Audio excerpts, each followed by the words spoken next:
अस्सलामुअलैकुम, मैं हूं अवैस मंगलवाला और आप देख रहे हैं वर्ल्ड वाइज, दुनिया को देखने का, जांचने का, परखने का एक अलग जाविया। सबसे पहले नज़र डालते हैं आज की टॉप स्टोरीज पर। इसराइल ने जंगबंदी के दौरान 67 बच्चों को शहीद कर दिया।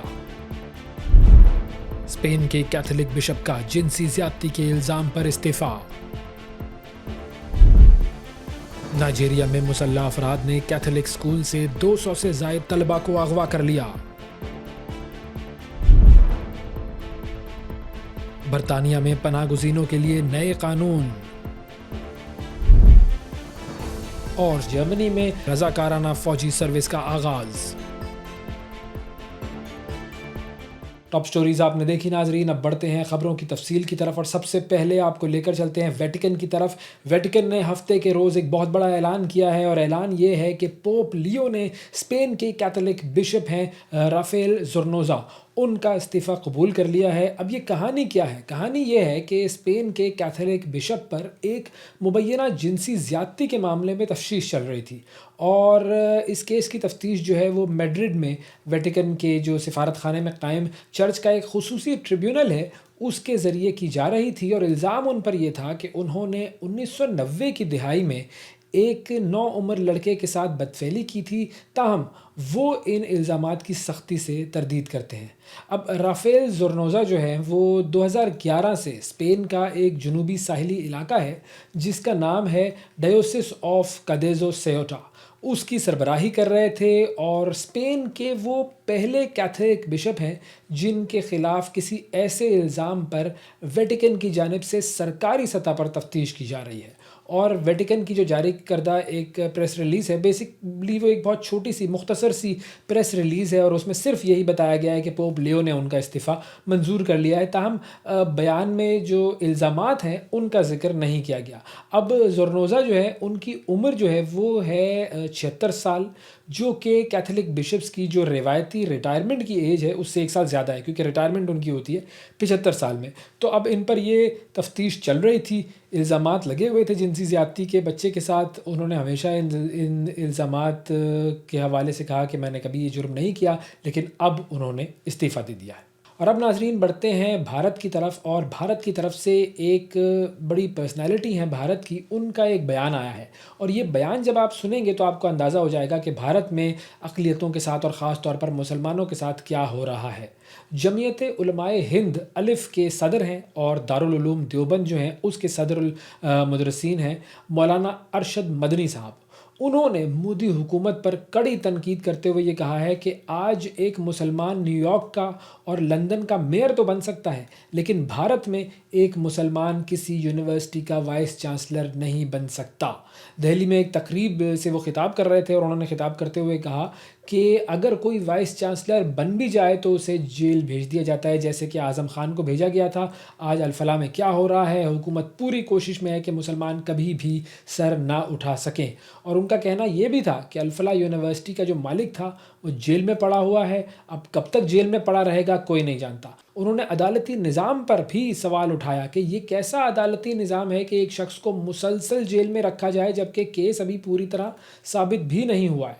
तो अब देखिए, ये वो बड़ी पर्सनैलिटीज़ हैं जो कि पाकिस्तानी नहीं हैं, ये वो लोग हैं जो कि हिंदुस्तान में रहते हैं और हिंदुस्तान में इनका बहुत बड़ा मकाम है और ये वो लोग हैं जो कि अब मोदी हुकूमत के ख़िलाफ़ आवाज़ें उठा रहे हैं। अब नाज़रीन अगली ख़बर के लिए हम बढ़ते हैं नाइजीरिया की तरफ। नाइजीरिया में एक स्कूल से 200 से ज़ायद तलबा को अगवा कर लिया गया है और जो इंटरनेशनल न्यूज़ एजेंसीज़ हैं वो ये बता रही हैं कि नाइजीरिया में बड़े पैमाने पर यह अगवा का वाक़या पेश आया। जुम्मे को ये वाक़या पेश आया जहाँ पर शुमाल मग़रिब में वाक़ एक कैथोलिक स्कूल है, उससे मुसल्लह अफराद ने 227 तलबा को असलहे के ज़ोर पर अगवा कर लिया।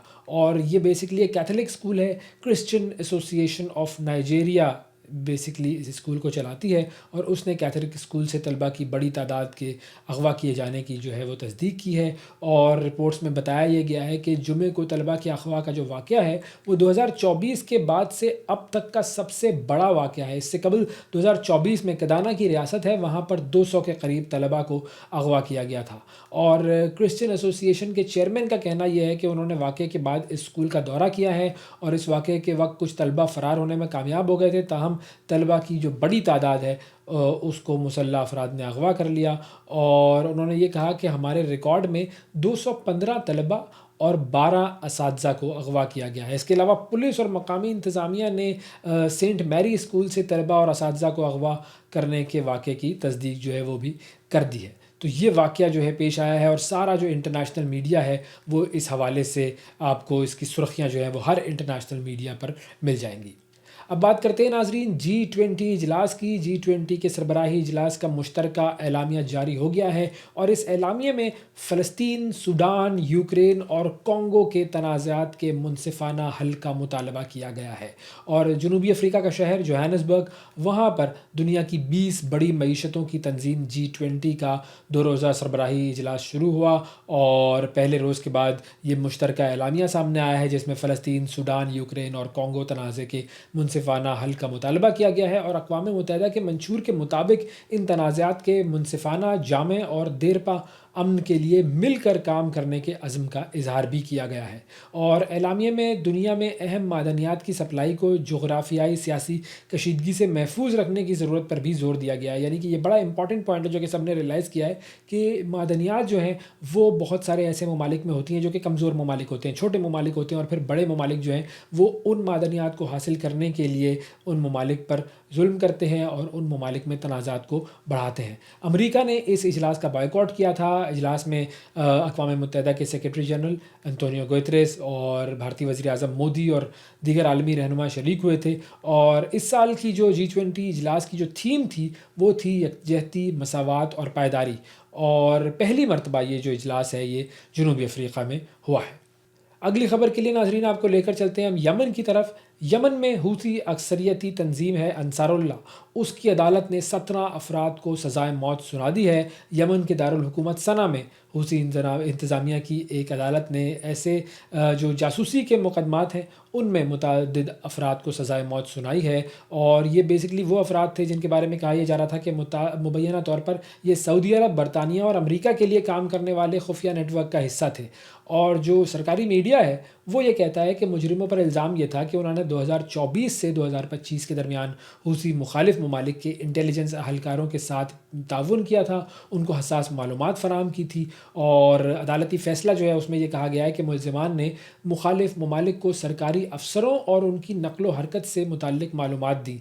और इसके अलावा हूसी बागियों के मिज़ाइल सिस्टम से मुतल्लिक़ खुफिया तफसील भी फ़राहम की थी। और फ़ैसले में यह कहा गया है कि मुलज़िमान ने मुख्तलिफ़ हसास तनसीबात के मकामात की तफसील भी मुखालिफिन को फ़राहम की, जिसके नतीजे में फ़ौजी, सिक्योरिटी और शहरी इलाकों पर हमले हुए और उनमें फिर मुतअद्दिद अफराद हलाक हो गए। और इसी हवाले से फिर अदालत ने तमाम मुजरिमों को फायरिंग स्क्वाड के ज़रिए सज़ाए मौत देने का हुक्म दिया है। नाज़रीन आगे बढ़ते हैं और आपको लेकर चलते हैं बरतानिया की तरफ। बरतानिया में जो रेफ्यूजीज़ हैं उनके लिए बुरी खबर आ गई है और पॉलिसी में एक बहुत बड़ी तब्दीली है जिसका ऐलान किया गया है। इरफानुल हक साहब हमारे साथ मौजूद हैं, ब्यूरो चीफ़ हैं लंदन के, जो हमें ज्वाइन कर रहे हैं। उनसे बात करते हैं इस हवाले से और उनसे पूछते हैं कि ये मामला क्या है। अस्सलाम वालेकुम सर, बहुत शुक्रिया आपका प्रोग्राम के लिए, आपने वक्त निकाला। इरफान साहब, मैं चाहूँगा कि सबसे पहले ज़रा आप हमें ये बताएं कि जो बरतानिया की जो नई पॉलिसी है पनाहगज़ीनों के हवाले से, उनकी मुस्तकिल रिहाइश हासिल करने के लिए अब क्या शराइत रखी गई हैं? जी बिल्कुल, बरतानवी हुकूमत, बरतानवी होम सेक्रेटरी ने गुज़श्ता रोज़ यहाँ पे जो पनाहगज़ीन आते हैं मुख्तलिफ ममालिक से, उनकी सेटलमेंट के हवाले से नए जो है कवानीन जो है उनकी प्रपोज़ल जो है वो पार्लियामेंट में पेश कर दी है। बड़ी सख्ती की गई है यहाँ पे, जो स्पेशली असाइलम सीकर्स के हवाले से कहा जा रहा है कि काफ़ी उनके ऊपर जो है वो टफ़ टाइम दिया जाएगा। यहाँ पे जितने भी आगे लोग असाइलम क्लेम करते हैं उनको अब जो है वो मुश्किल सुकूनत जो है उसके लिए एक लंबा इंतज़ार करना पड़ेगा, जिसका दुरानिया जो है वो 20 साल बताया जा रहा है, प्रपोज किया गया है गवर्नमेंट की तरफ से।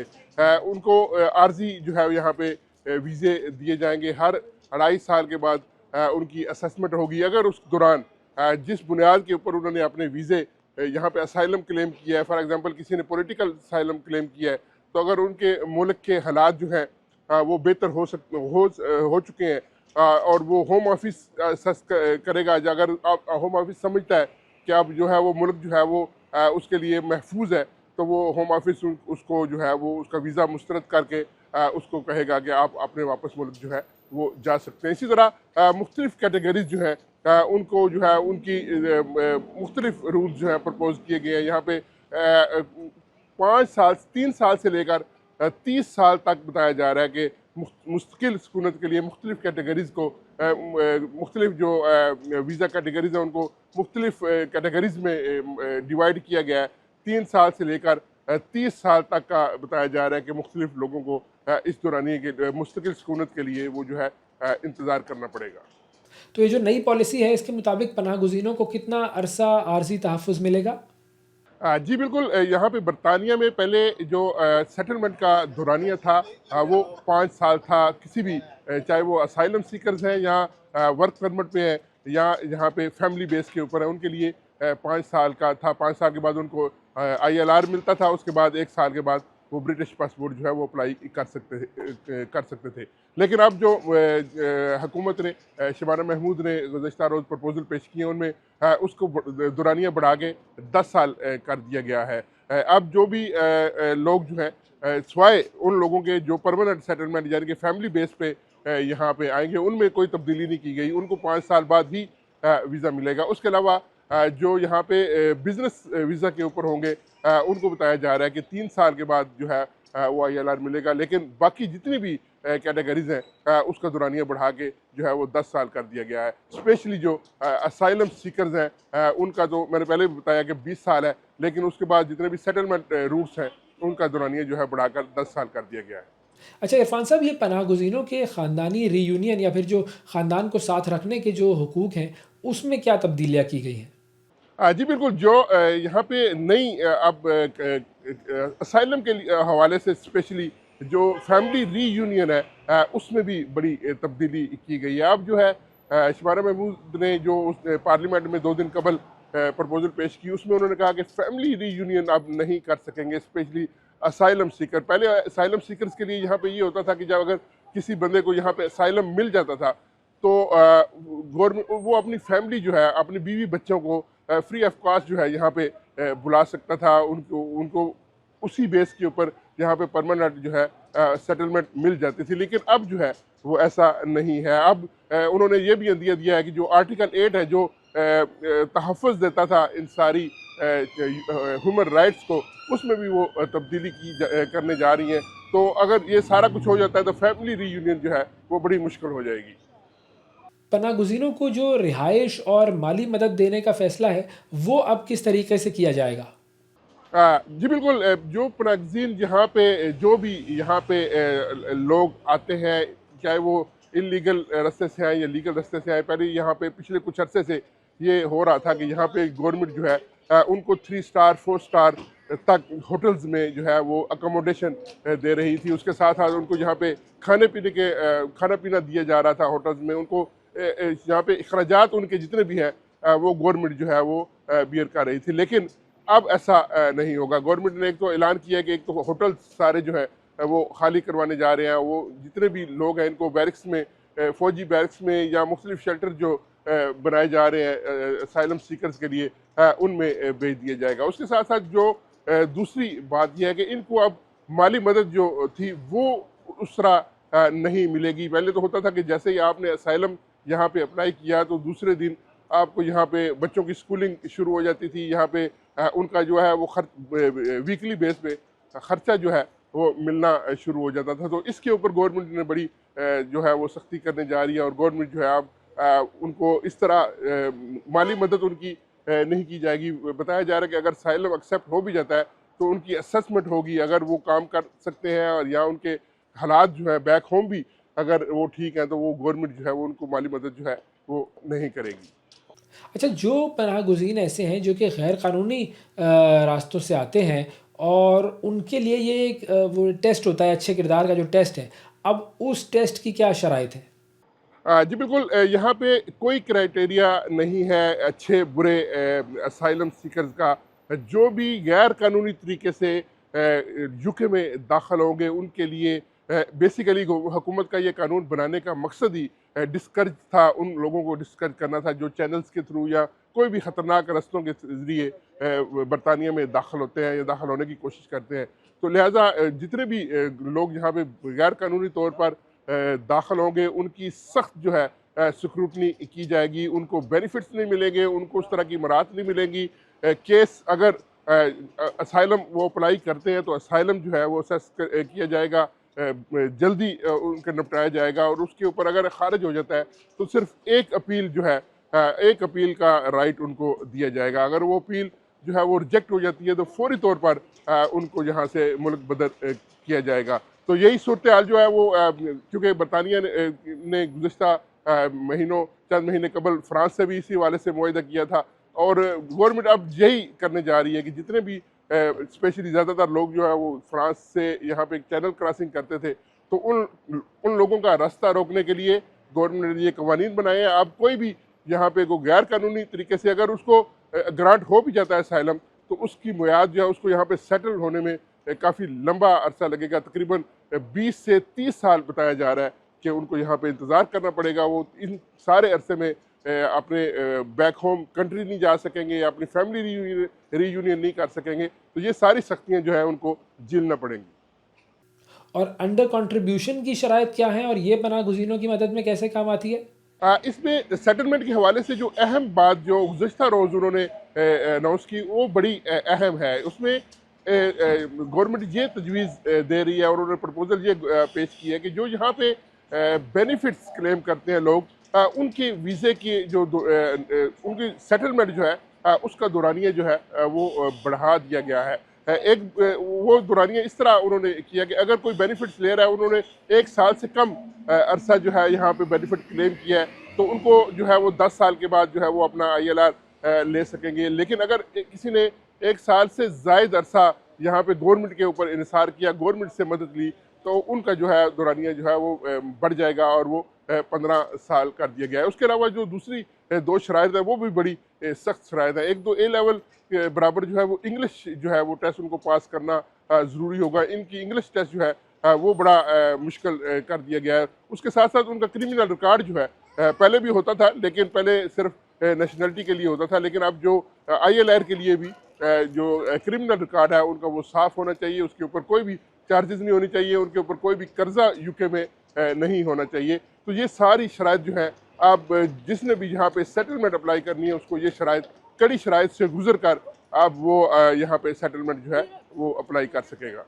बहुत शुक्रिया अदा करेंगे। इरफानुल हक साहब हमारे साथ मौजूद थे, ब्यूरो चीफ लंदन, और बात हो रही थी कि पनाह गुज़ीनों के हवाले से बरतानिया में किस तरह की कानून में तब्दीलियाँ लेकर आ गई हैं अब, और इससे जो पनाह गुज़ीनों के मामलात हैं उनमें क्या तब्दीली आएगी। और अब बढ़ते हैं गज़ा की तरफ। गज़ा में इसराइली फ़ौज के हमले जारी हैं, मुसलसल हमले हो रहे हैं इसराइली फ़ौज की जानिब से, और ये मामला हम जानते हैं कि सीज़ फायर हुआ था और सीज़ फायर के दौरान मुसलसल हमले किए जा रहे हैं, और अब हमास ने सालिसों से फ़ौरी मुदाखलत की अपील कर दी है। अब देखना यह है कि यह अपील कब सुनी जाती है और कब इस हवाले से जो है वो इसराइल से बात की जाती है। लेकिन एक और स्टैटिस्टिक है जो कि यूनाइटेड नेशंस की तरफ से रिलीज़ किया गया है, और यूनाइटेड नेशंस की तरफ से कहा यह गया है कि तकरीबन 67 बच्चे ऐसे हैं, 67 फ़लस्तीनी बच्चे ऐसे हैं जो कि इस पूरे अरसे में जिसमें सीज़ फायर हुआ है उसमें उन्हें शहीद किया गया है गज़ा में। और अमेरिका की जानिब से हम जानते हैं कि ये बहुत बड़ी बातें हो रही थी कि जी ये सीज़ फायर हमने करवा दिया है और सीज़ फायर हो गया और अब सुकून हो जाएगा, लेकिन पिछले महीने ये सीज़ फायर हुआ और पिछले महीने से लेकर अब तक ये यूनिसेफ ने जो आदाद शुमार जारी किए हैं वो कहते हैं कि 67 बच्चे ऐसे हैं जो कि शहीद किए गए हैं। इस हवाले से आइए रिपोर्ट देखते हैं। गजा जंगबंदी के दौरान बच्चों की हिलाकत की तादाद में इजाफा। गुज़िश्ता माह अमरीका की सालसी में होने वाले मुआहदे के बाद से कम कम 68 फ़लस्तीनी बच्चे शहीद किए जा चुके। इसमें एक बच्ची भी शामिल है जो इसराइली हवाई हमले में खान यूनिस के इलाके में हलाक हुई। अक़वाम मुत्तहिदा के बच्चों के फंड यूनिसेफ ने आदाद शुमार जारी कर दिए। रिपोर्ट में खबरदार भी किया गया है कि बच्चे खुले आसमान तले सो रहे हैं और सर्दियों की आमद से उनकी मुश्किलात में इजाफा हो रहा है। इसराइल पर कहत को जंगी हथियार के तौर पर इस्तेमाल का इल्जाम भी आयद किया गया है, जिसकी वजह से बच्चों की बड़ी तादाद हलाक हो रही है। बैनुल अक़वामी इदारों ने रिपोर्ट किया है कि गजा में बच्चों के माजूर होने की तादाद मौजूदा तारीख में सबसे ज्यादा है। गजा में इलाज की अदम मौजूदगी और इंसानी इमदाद की रसद पर पाबंदियां इंसानियत की खिदमत के लिए एक बड़ा चैलेंज बन चुकी हैं। दूसरी जानिब गजा में इसराइली फौज के बढ़ते हमलों पर हमास ने सालिसों से फौरी मुदाखलत की अपील कर दी है। हमास के आला ओहदेदारों ने अरब मीडिया से गुफ्तगू में कहा कि गजा में इसराइली फौज के हमलों पर रद्द अमल देते हुए सालिसों को अपने गुस्से से आगाह कर दिया है। हमास ओहदेदारों का कहना था कि काबिज इसराइल जंगबंदी मुआहदे को खत्म करने का इरादा रखता है। जंगबंदी मुआहदे को बचाने के लिए सालिस फौरी मुदाखलत करें। हमास ने मुआहदे की मुनज़्ज़म खिलाफ वर्जी की तरफ तवज्जो दिलाते हुए कहा कि सिहोनी फौज सैकड़ों फलस्तीनी शहीद कर चुकी और वापसी की तय करदा हुदूद में भी तब्दीलियां कर रही है। 10 अक्टूबर के जंगबंदी मुआहदे के बाद से इजरायली हमलों में अब तक 330 से जायद फलस्तीनी शहीद हो चुके हैं। नाजरीन, आज के प्रोग्राम में इतना ही। आपसे अगले प्रोग्राम में फिर मुलाकात करेंगे। उस वक्त तक के लिए इजाज़त दीजिए। अल्लाह हाफिज़।